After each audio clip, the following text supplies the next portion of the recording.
Hello, this is Josh Lewis. Today I'm interviewing Ken LePoer. It's August 20th, 2013. We're at his home in Washington, D.C. The interview is part of the D.C. Oral History Project, sponsored by the Neighborhood Farm Initiative and the D.C. Humanities Council. We want to thank Ken for joining us. Thank you, Ken. You're welcome. And would you start, please, just by sharing your name and address with folks?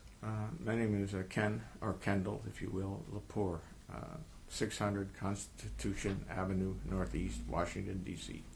So let's start from the beginning.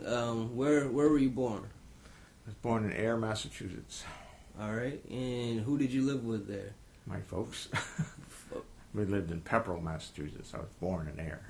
Okay. Did you have siblings or? I've got two brothers, two sisters. All right. And so, in your house, did you have any type of garden there where you lived? My folks always had a garden. All right. Do you remember? What do you remember about it? How big was it? Maybe a quarter of an acre. Mm-hmm. Do you remember what you used to do as a child, helping out there? Or? Mostly hoe the beans, and pick things, pick the squash, pick the beans, etc. Weed it. Mm-hmm. And so what other kind of vegetables did you grow besides beans? My folks, let's see, they grew cabbage and squash, corn, winter squash, summer squash, tomatoes, of course. The usual thing. I guess turnips and radishes and rutabaga too. Mm-hmm. So and probably others that I can't remember right now. So it sounds like you grew a wide range of stuff. I mean, yeah, they had a pretty big garden. Every year. A lot of what you ate came right from there. In the summer, yeah. Mm-hmm. In the summer, not in the winter particularly, but cause we have a big enough family that we ate up in the summer what we grew there. We didn't have much left over at the end of the summer. So were many of your neighbors into gardening too, where you grew up, or? Oh yeah, most people I think had at least some garden out there. I was kind of in a rural area, not really inside of a town, but about 3 or 4 miles outside of town, where there was just a lot of land, and it was very rural. So most everybody had a garden. Yeah. And so you said in the summertime you grew most of your food. In the wintertime, at least most of the vegetable food. We had fish and chicken and things like that. So where do you remember? What type of places do you remember shopping for food? Like, were there markets or stores or? Stores, I think. Yeah. A&P was one. I don't remember the others, but I guess A&P doesn't exist anymore. But there used to be an A&P in Pepperell. Yeah. That's just kind of like a general chain store? Or? It's just like a supermarket, yeah. Yeah. They weren't as big as today's supermarkets, but it was a small supermarket. Mm. So, in Massachusetts, how long did you live there? Were you? Well, I grew up there till I went away to college. So I was like 18 before I went away. But after that, I hardly ever got home. Well, summer vacation. But where did you go to college? I went to Rensselaer Polytechnic Institute, Troy, New York. New York? All right. So is that in New York City, or is that? It's in Troy, New York. Troy, sorry. Up near Albany. Okay. And how was that? Were you involved in any type of growing or anything? Heck, or just, no. Just doing the college thing? I was never into gardening as a kid even. I just did what my folks told me. So no, I was not involved in gardening in college. Okay. And how many years did you spend in New York, Troy, New York? Just 4 years for college. 4 years. And then where did you end up moving to? Moved to Seattle, Washington for about 3 years. Then I moved to Sunnyvale, California for about a couple more years. And from there I moved back to the Washington area. And I lived in Reston, Virginia for a while. How long did you live on the West Coast? About 5 years. Yeah. And what part of California is that? Northern or? Sunnyvale I lived in, which is right near San Francisco. It's a little bit south of San Francisco. Right near San Jose. So, roughly what time period were you in California? Time period, let's see, I would say 67, 68, 66. Okay. And when you got there, I mean, had you ever been to the West Coast I before had that? never been there before I got to Seattle, Washington. No. And what stood out to you really when you got there? How green it was, and the mountains, and how beautiful the countryside was. That's why I moved out there. And so, was in terms of food, was there? I mean, was there anything that really struck you? Like, wow, look how many apricots are here, or was there anything that really? Not in Seattle, but I remember when we moved to San Jose, California, that I was struck by avocados. We used to buy avocados by the bushel down there. Pretty cheap, huh? And they were cheap. Yeah. They're the center of avocado is. Yeah, artichoke. I'm sorry, not avocado. Artichokes. Yeah, thank you. Artichokes is what I got struck by. They're grown down there in Castroville, which is not too far from San Jose. So you were out there. I'm assuming you probably went out for a job to the West Coast because it was after your college. Were you interested in growing your own food at all at that point? Nope. No. I didn't become interested in growing my own food till I married Barbara over here, and she really wanted to have a garden, and that's when we started. I would probably never have started a vegetable garden on my own.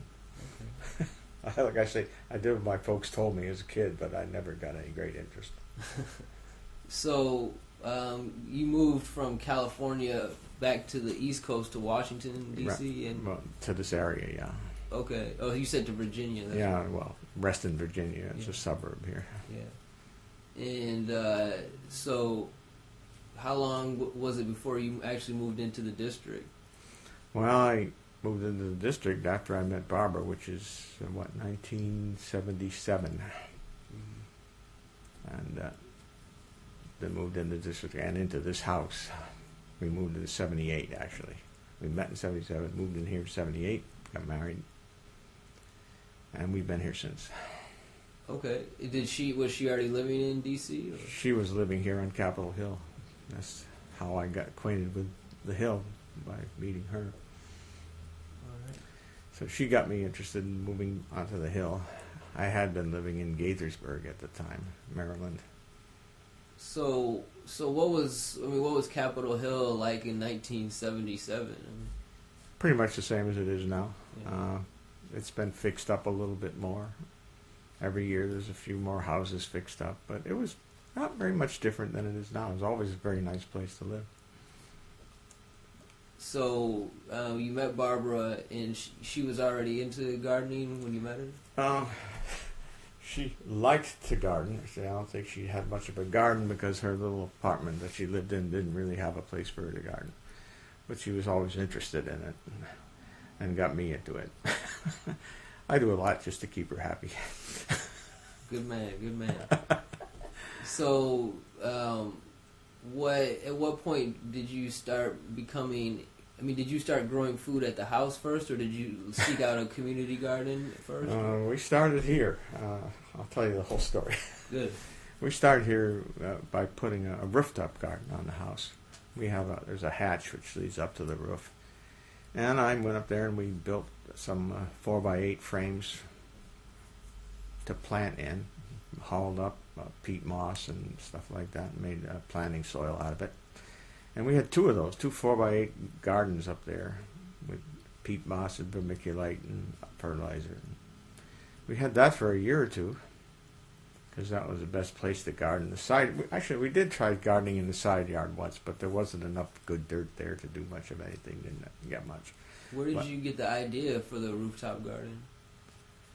Probably in some magazine, like I don't know. Yeah, some magazine, organic gardening magazine, I suppose. Nick probably gave us a recipe there for the soil and all that. So we had quite a rooftop garden for a while, and we also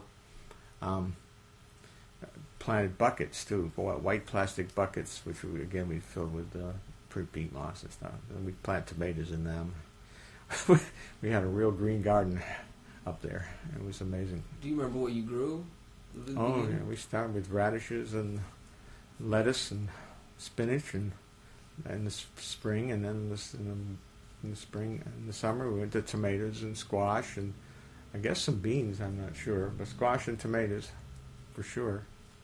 Was there anything like that's like significantly different about that type of gardening as opposed to just in the dirt? Or? Well, one big thing is it's harder to keep it watered because it dries off real quick up there.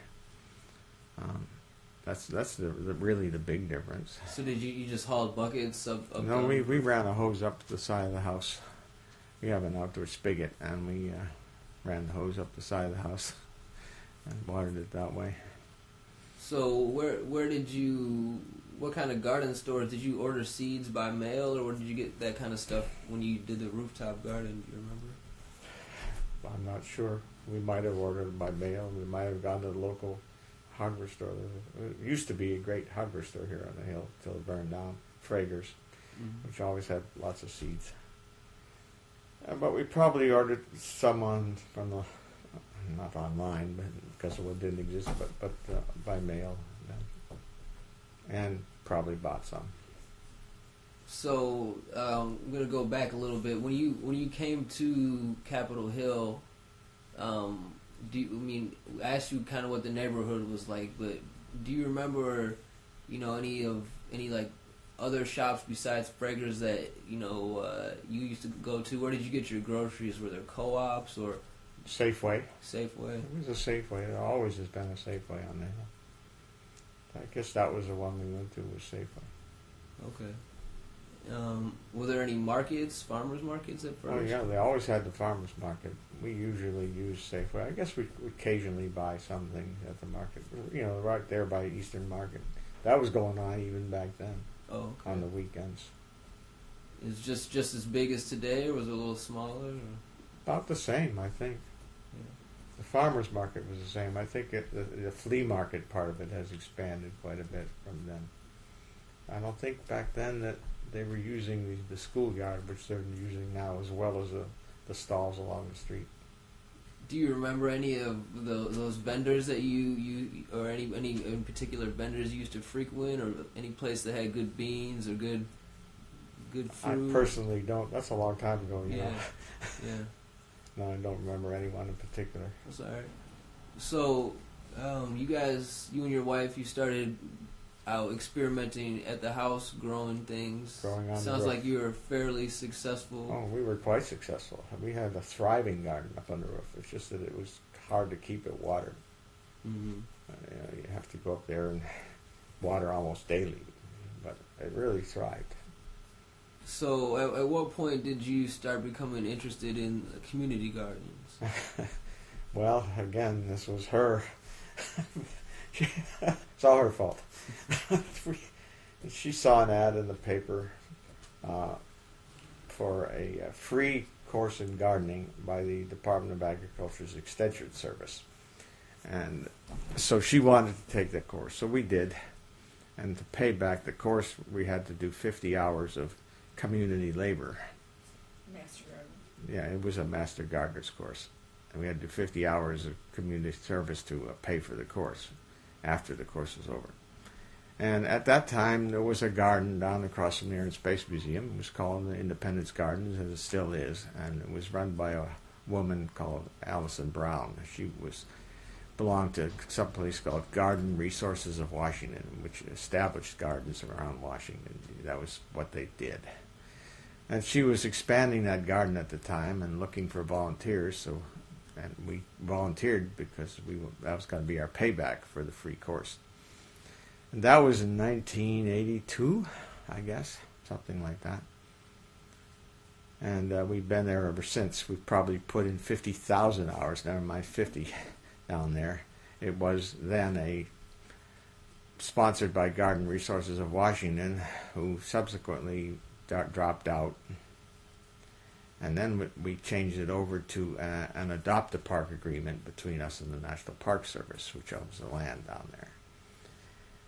And we were almost the only ones left by that time, so we inherited the garden and we became the co-signatories on this adopt-a-park agreement. And so we've been the chair people on that ever since then. The coordinators, I should say. No chairman, just coordinators. So when you volunteered there, they already had empty plots available for people? Well, we had to establish them. Oh. It was just bare ground pretty much. They had set up some boards as a boundary for various sections of the garden. Actually, there was one garden there. There was a guy named Byron Williams who had been gardening down there for a couple of years, I think, and he had a big area fenced in. And Allison Brown and Grow were expanding that garden, not outside of the fence, and so they had set up some boundaries, some board boundaries, and we had to dig up the hard dirt with pickaxes and whatever we could to establish the garden. So yeah, the space was there, but the garden was not there. We had to establish it. We planted the first year and nothing but composted leaves and maybe a little bit of dirt that we hauled in from somewhere, but basically composted leaves is what we planted in the first year. And it worked out. It surprised us. We actually got some stuff out of it the first year. And we've been there ever since. So the land was originally owned by the Park Service? It still is. And so how did that guy just, I mean, did he just kind of go rogue in there, or did he get... I think he got permission from the Park Service in some way. Exactly what formal documents he had, I don't know. But he did have permission. Okay. Yeah, and they put in a fence for him, too. It was all legit and above board. All right. And we inherited it. It became an adopted park agreement. Yeah, so you dug out the park from the beginning. We dug out, our section, of the ground, and it was a job because it was hard as a rock. It used to be a parking lot down there, so everything was just packed as hard as a rock, and you had to pickaxe to get down into the ground at all. So how quickly did people start wanting to participate with you? I mean, after you guys arrived. Oh, they had a number of people at the same time. We were one of numerous people getting going on that right now. So there was always enough people to garden down there. And then they would gradually these people drop out, and we would replace them with new people. What was some of the demographics like? Was it like singles or older or younger folks that were out there in the beginning? Or? Everything. Yeah, families, singles, couples, old people, young people, all races. We had Hispanics and blacks and just about. I mean, it was a real mixed bag. It still is, really. Yeah. So were there like I've talked to other gardeners that say they used to have picnics and events and stuff. Was there much social gatherings? We didn't have much down there. It's public space. There's no real place to have a party down there, really. We've never done it down there. It's always just been gardening. Although, when you go down there and you meet the gardeners that are down there and you chat, and so it becomes a little bit social, of course, just by incidentally, nothing formal though. So it sounds like everyone was really pretty open to meeting each other. And I've talked to some places and they say, we kind of kept to ourselves more. There was none of that. It's just that there was never any formal get-togethers. It was just kind of chat when you were down there. Well, we had a good time. We met a lot of nice people down there. A lot of nice gardeners. Apples turning. Oh yeah, we had. Whose interview was this?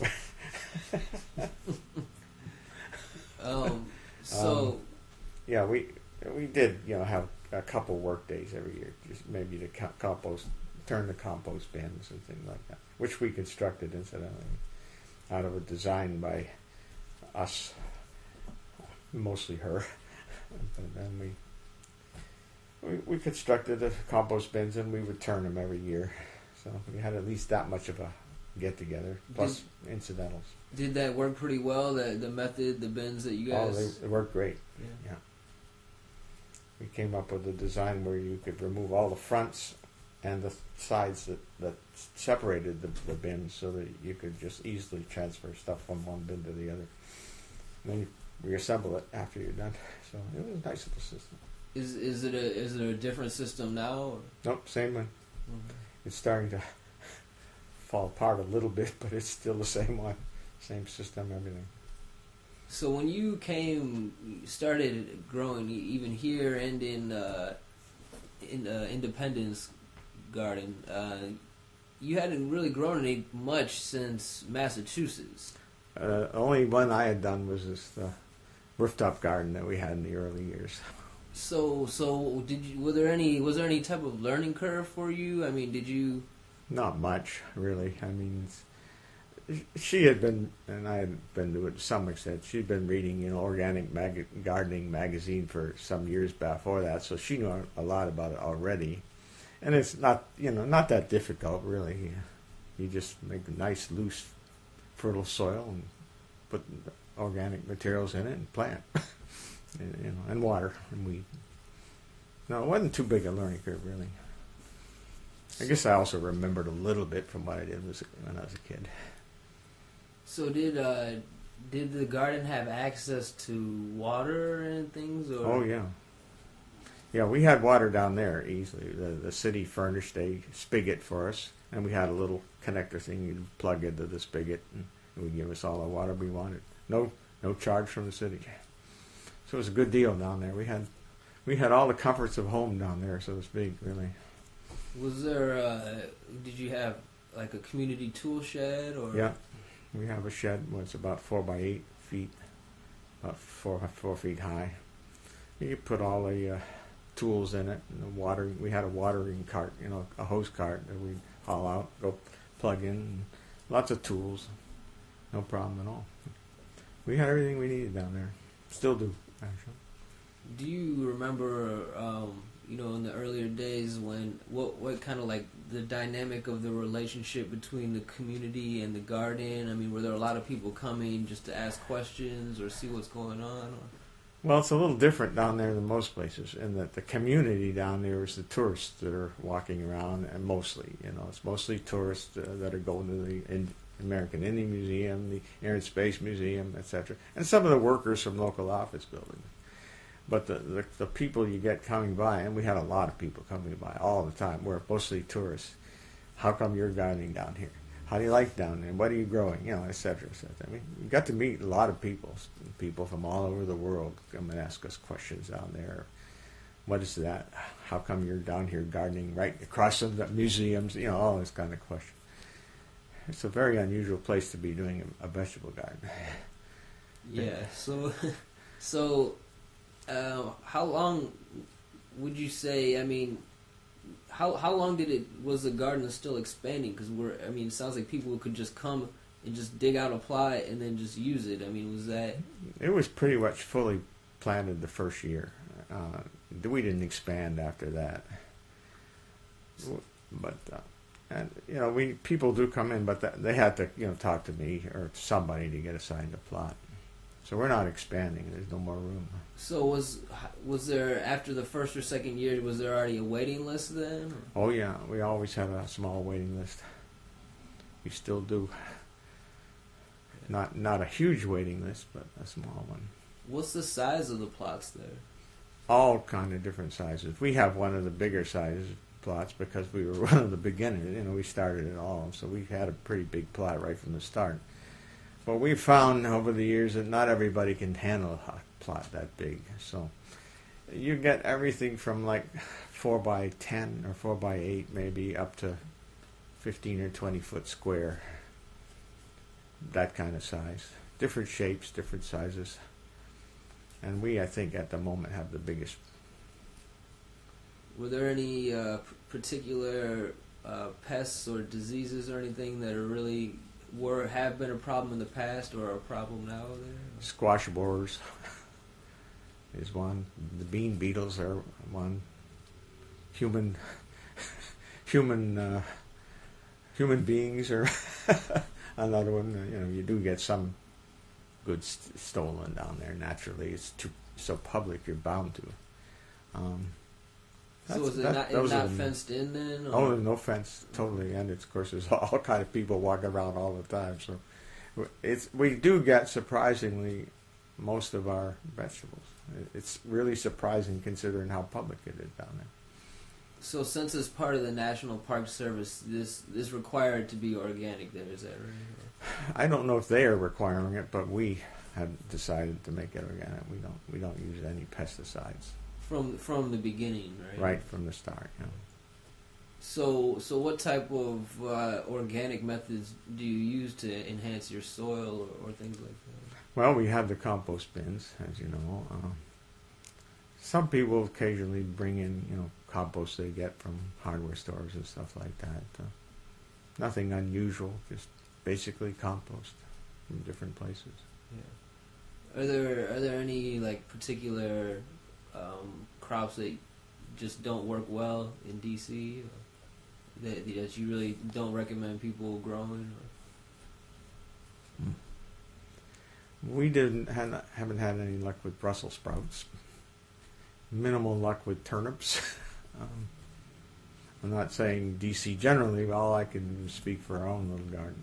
And of course down there, being as public as it is, we no longer plant tomatoes because they disappear too quickly.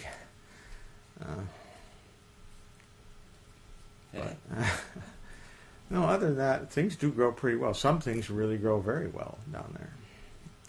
Like, what are some of the easier things to Well, it's not just a matter of ease. We grow sweet potatoes and we grow white potatoes too, and both of those, for some reason, the flavor is much better than anything you'll buy in the store.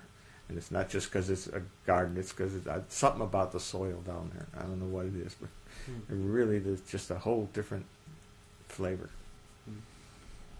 So let's talk about because you're still on the board at the Independence Garden. Is that correct? I am the board. We are the board down there. So what are some of the challenges that it takes to run a garden? I mean, a lot of people want a garden, a lot of people have gardens, but a lot of people don't do the behind the scenes stuff. Okay, boy, I could talk for hours on that one. The challenges. First of all, you got a lot of people want to get in, and they find me one way or the other. I don't advertise, but they find me and they want to get in, so I put them on the waiting list. And, we have so many people that it takes a while, and people get impatient sometimes. Then you get some people in, and it turns out some people don't really want to do that much gardening. It turns out that it's just too much for them, and so they won't weed enough, and they won't keep it looking as good as they should. And of course, then occasionally you get squabbles between gardeners fighting over the margin, the boundaries between the two. There's been a little bit of that. Sometimes it's hard to reach people when you want them to do something because they've changed their email, etc., etc. Nothing, extraordinary, but just little annoying things. And those are the challenges, though. The challenge is to try to keep good gardeners in there and to get them all to keep their plots looking good. And this is all volunteers. So, you have no leverage on these people. If they don't want to do it, they're not going to do it. There's nothing you can do. But except, kind of bug them a little bit. Is there a fee associated with each plot? Or No. We have no fees, nothing down there because we have free water. And we really don't have any expenses. Occasionally we'll need a new hose or new hose cart. Maybe some new tools, in which case sometimes we'll kind of put out an email, say, anybody want to contribute to something? But sometimes we'll just buy it ourselves and, forget it, chalk it up to whatever.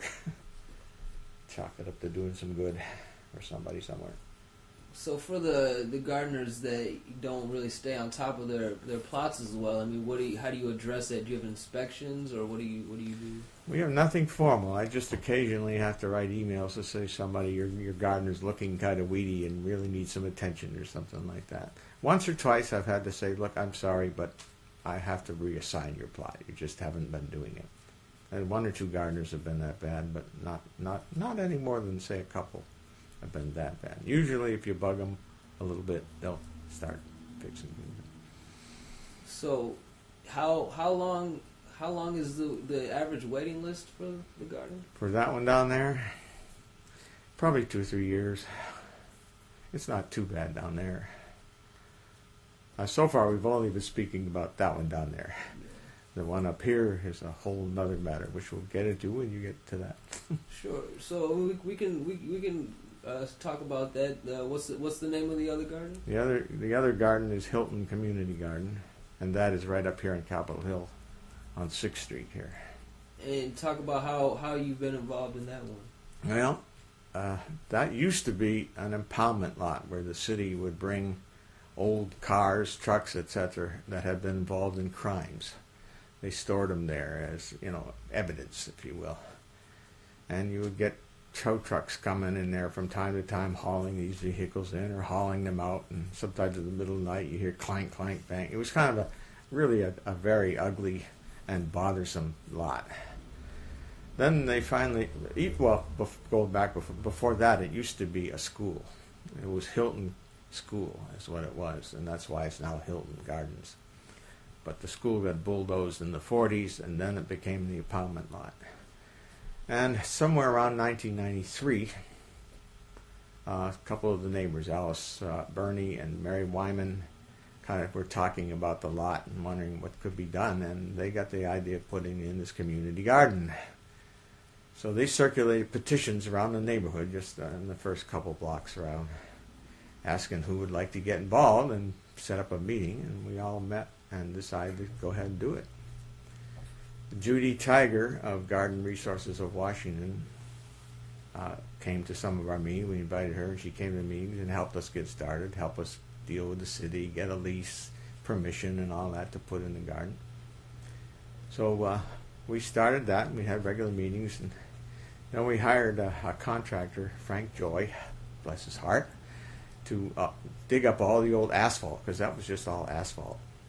He came along and dug up all the old asphalt and hauled it away and brought in 3 or 4 loads of dirt for $175 total, which is like free practically.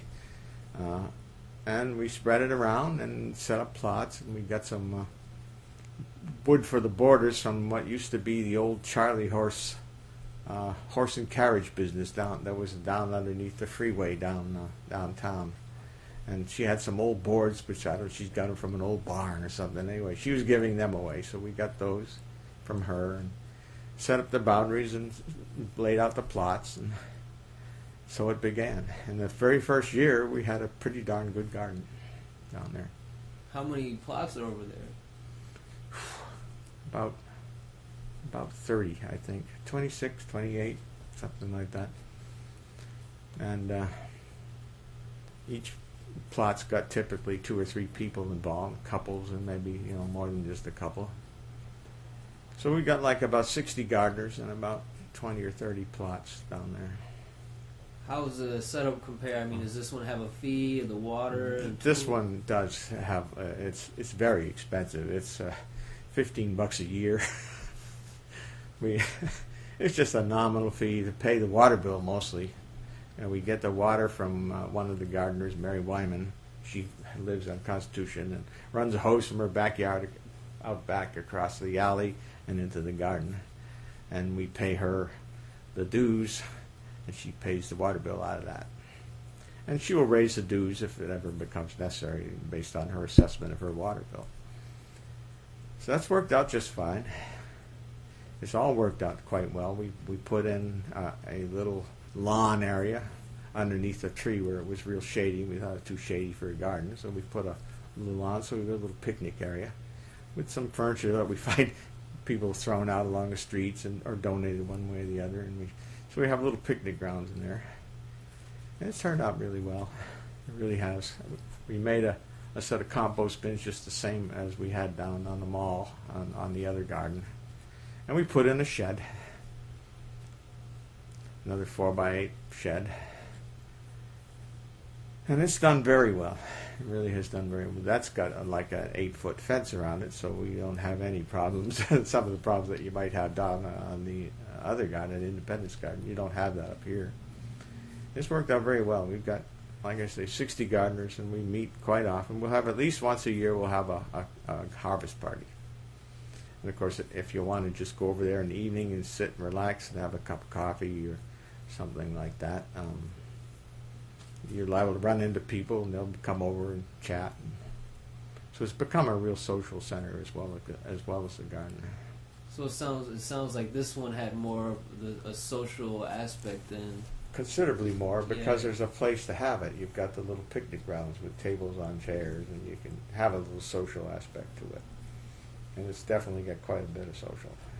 So Which garden was harder to establish? I mean, it sounds like you kind of dug them both from the beginning. Did you find crazier? Which one did you find stranger items in your plot in? Or stranger items? I'd say neither one any more than the other. Yeah. None of them were really hard. I mean, obviously the soil was no good at either place, so we had to add a lot of composted leaves. Frank Joy, incidentally, hauled in a couple big piles of composted leaves too, so we mixed that in with the dirt he brought us and made pretty decent soil. Surprisingly enough, the very first year we had pretty good crops out of it. Neither one was very hard. So do you grow the like different things at each plot, or? Well, mostly the same thing though. Well, yes and no. We don't grow white potatoes or sweet potatoes up here because we have lots of down on Independence Garden. And we don't grow tomatoes down in Independence because it's just too public. But here we grow our tomatoes. Other than that, we grow squash and beans in both places, and spring crops like radishes and spinach and lettuce in both places. So are you still growing? I saw some a lot of plants around the house. Are any of them any vegetables, or are they mostly just? These are all flowers here. Okay. Yeah, we did, like I say, in the big way back a long time ago. We tried to have a vegetable garden on the side, but it didn't work. So with all this food that you grow, I mean, you two possibly can't eat all of it in the summertime. I'm sure. Do you donate most of it, or? We donate quite a bit of it. If we have excess, we'll donate. We brought a couple of big bags of mostly summer squash down to the D.C. Central Kitchen this summer, with some cucumbers and stuff like that too. So we do donate, whatever excess we have that we can't use. But we do use most of the stuff that we grow. We spend the summer trying to keep up with our garden, as far as it plans our diet for us. So what are some of the ways you prepare some of the? Do you have any special dishes you like? You can't wait for those cucumbers to get here so you can make this, or? She likes to make gazpacho with the cucumbers. Other than that, it's just eat them raw. Tomatoes, we'll make ratatouille. Squash, she's got about 4 or 5 squash casseroles she likes to make. Of course, that's just good cooked too, just plain boiled too. Winter squash we store and we'll eat that year round almost because winter squash and sweet potatoes will last for months. We still got sweet potatoes left over from. No, we don't. We don't anymore. We just finished up the sweet potatoes left from last fall, and white potatoes will last quite a while too. And you cook them the usual way. Do you do any canning or preserving or anything? We don't. For a while we did, but we decided it was just too much work. Oh, we freeze. Freeze a lot of broccoli and carrots and things like that will get too much. We can't just eat it all right away, so we'll freeze some. What's the problem with the canning? Is just too much work, and I don't like it as much canned as frozen. So it tastes better frozen. Yeah. So what do you think about? I mean, it seems like in DC there's quite a few community gardens right now. This seems to me like it's more than it has been in the past. Is that accurate? Oh, absolutely. I think we're the first one on Capitol Hill in '93, and I think now there's maybe about somewhere around 15. And Pat Taylor probably told you about all the gardens. She's kind of involved in all of them, and that she's got this overarching group that's kind of keeping track of all the gardens on the hill. So there must be close to about between 10 and 15 on the hill, and that's just on Capitol Hill. As far as the rest of the city, I can imagine it's about the same way. And the demand has grown terrifically too. I mean, we started out the first year here on the hill in Hilton Garden. We just had enough people to fill up all the plots the first year. The second year, we started getting a little waiting list. And it got bigger and bigger. Now, we have a waiting list that can't even give you the real number that's on it. I can tell you that the people that got into our garden this year that had been on the list, on the waiting list, had been on the waiting list for 9 years. And that's now. I suspect if people signed up now, it would be a lot longer than that because it's more and more people getting interested. So if you want to get on our waiting list and you want to get in, you better sign up as soon as you can because it's going to take a while. Wow. It's unbelievable the demand there is for gardens. Yeah. I think every garden on Capitol Hill has a waiting list. I think ours is the longest, and I think the reason for that is that it's the closest in. It's closest to the Capitol building. This is most of the rest of them are out in like 13th, 14th, 15th, 16th Street. Well, we are close, and boy, it's very popular. Have you visited many of the other or any of the other gardens off Capitol Hill? Or? Several of them. We have. We occasionally have meetings with Pat Taylor and all the other people in the gardens on the hill, and we've occasionally gotten tours right after the meetings of some of the gardens out that way. Which one stood out to you? Ours. None in particular. Yeah. They're all nice in their own way. I think ours is the best, but that's just my own personal opinion. Yeah. I'm glad to show it to you afterwards, incidentally. I'd love to see it. Yeah. So with all the new gardeners coming into the scene here, what should they expect? What type of advice do you have for someone who's interested but really has no experience, but they know they think they want to do it? I would say just get in there and do it, but I would say do it as soon as you can. As soon as you decide you want to do it, do it. Don't wait around because there's going to be waiting lists everywhere, and you better get on the list as early as possible. Right now we have a reasonably short list down on Independence Gardens, so it's conceivable they could get in the fairly not too far distant future down there. If they're in a hurry, forget about Hilton Garden up here. Try the other guy. I would try all of the community gardens that they can find and try to get away on the waiting list. And don't worry about learning how to do it. That's easy, and people will show you what to do and tell you what to plant. That's not a problem at all. Something else I was going to say, which has slipped my mind. Well, I guess. So I mean, we covered quite a bit of stuff. I mean, were there any? Do you have any like good stories that you ever tell from back in the day in the garden when we used to do this and that, or? Dear. Not especially.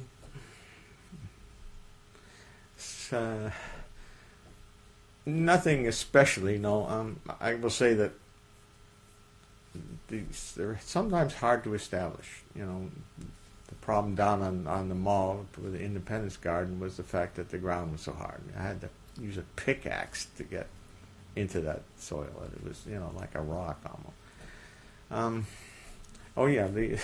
That year we pickaxed it and brought in piles of leaves, and we brought in, I guess, a couple bags of peat moss.